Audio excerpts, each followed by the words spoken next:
ધોરાજીની KO Shah municipal arts and commerce college ખાતે કવિ સભાનું આયોજન કરવામાં આવ્યું.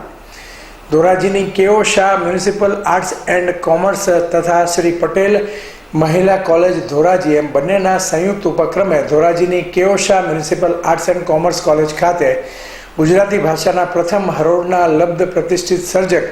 સ્વર્ગીય ચુનીલાલ મડિયા કે જે ધોરાજીના પનોતા પુત્ર અને સાહિત્યકાર છે તથા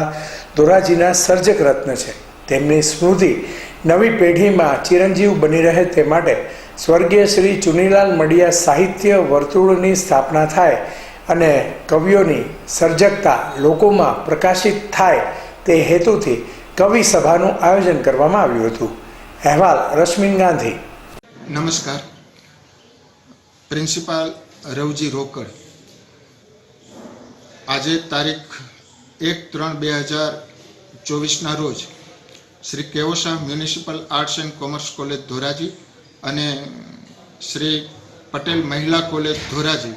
આ બંનેના સંયુક્ત ઉપક્રમે ધોરાજી શહેરની અંદર ધોરાજીના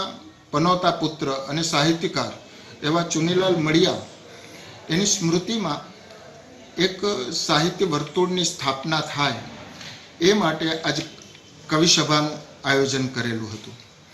આ કવિસભાની અંદર સ્નેહી પરમાર, કવિશ્રી સ્નેહી પરમાર, હરજીવન દાફડા અને જગદીપ નાણાવટી એ 3 કવિઓને અમે બહારથી નિમંત્રણ આપેલું. આની સાથે સાથે ધોરાજી શહેરની અંદર જે સર્જકો છે, જે કવિતાઓ લખે છે અને જે આખો ભાવક વર્ગ છે એ બધાને નિમંત્રણ આપ્યા હતા, પણ એમાંથી 2 કવિઓને અમે સ્વરચિત પોતાની કવિતાઓનો પાઠ કરે અને એ રીતે એની સર્જકતા કે એનું કવિત્વ એ પ્રકાશિત થાય, પ્રગટ થાય, પ્રકાશમાં આવે એવો પણ